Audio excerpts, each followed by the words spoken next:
So I'll begin by reading it's actually called the author's note. It's basically the introduction to the memoir.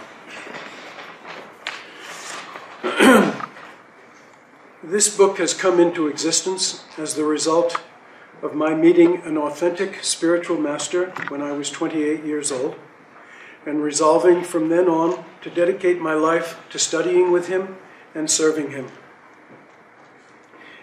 This memoir is inspired by the simple reality that I was fortunate enough to be alive when he was alive.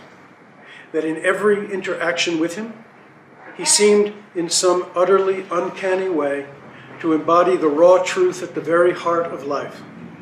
And that at very rare and always unexpected times, I seemed to have been paying attention when he did.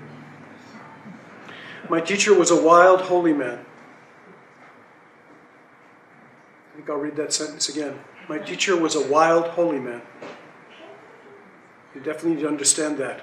To understand the memoir, you have to understand that sentence. He was a wild, holy man. He changed my life and the lives of many, many others in ways that we are only just beginning to fathom.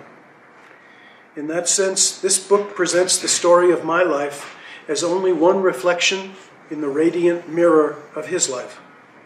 It is certainly not the story of his life in any complete way, since none of us who knew him could ever write about more than the few reflections each of us saw in entering his world. Like the blind men touching the elephant in the Buddha's parable, each of us encountered only one facet of his enormous life, and we each interpreted that encounter according to the particular limitations of our own consciousness. This is also a book about a father and son. It recounts my history with my own father, whose impact on my life was powerful and profound, both painful and inspiring.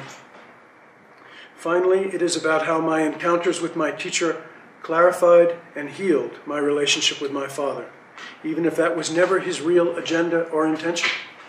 Indeed, beyond communicating the urgency for each of us to wake up fully in our own lives, I have no idea what his real agenda or intention was.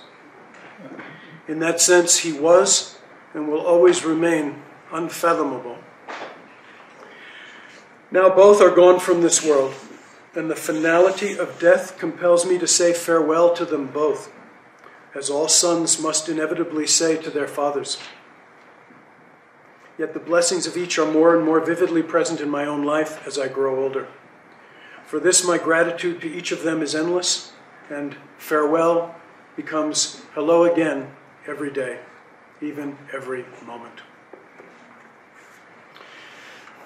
So, this book has been germinating in me since Trungpa Rinpoche died, which, as was announced in the introduction, was 25 years ago today. And as the introduction said, in many ways, after a teacher dies, the relationship with them becomes even more penetrating. And the sense of being taught and of their teaching haunts you on a daily basis. And I can definitely say that that's the case. And this memoir came out of the desire to express what this sense of being haunted actually means. In the Tibetan tradition, the relationship between teacher and student has a certain quality, particularly in the tradition of Chogyam Trungpa. Basically speaking, the teacher has a certain level of wakefulness and clarity about what's going on at all times. The teacher and the student has a lot of confusion. But the student also has tremendous longing. So the student has all this longing and all this confusion. And the teacher is just there with this tremendous clarity. And in this particular lineage, there's a kind of shocking energy that takes place in the relationship between teacher and student. It's very loving on the one hand, and on the other hand, it can be extremely abrupt. And the way that the teacher wakes up the student in the moment can be very, very abrupt and at times full of embarrassment for the student. So there's this quality of both embarrassment on the one hand and then tremendous longing on the other. All of the stories of the lineages of Tibet that talk about the gurus and their disciples and their students talk about this attitude of tremendous expectation and longing on the part of the student, and the teacher's job is to cut through the expectations and reveal more clearly what the student's real longing is about, what they're really looking for, because we're very confused about that. Chogyam Trungpa once said, "Disappointment is the most reliable chariot on the path to enlightenment." Classic Chogyam Trungpa. Disappointment is the most reliable chariot on the path to enlightenment. Why? Because when the student is disappointed, the student wakes up.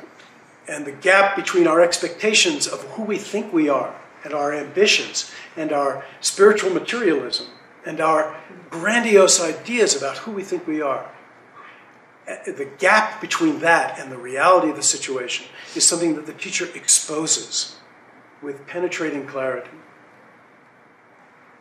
And also the teacher is incredibly kind and compassionate and sweet and tender. But in this particular lineage, everything depends upon the energy the student brings to the situation. So if you bring your arrogance, the teacher reflects it back to you in a devastating way. If you relax, the teacher is suddenly like a lover. So the teacher becomes like a mirror. All this is to say that when I reflected back on my many experiences with my teacher, I saw this pattern very vividly. The book really consists of about 20 to 25 extremely vivid, almost cinematic recollections of my encounters with him. These were not all of my encounters with him, but they're the ones that I remember the most. They're the ones that I remember the most because they're the ones in which the gap between what I was expecting and what I received was most vivid. And so at the time, I experienced tremendous disappointment. But in retrospect, they became the teachings that helped me to grow up.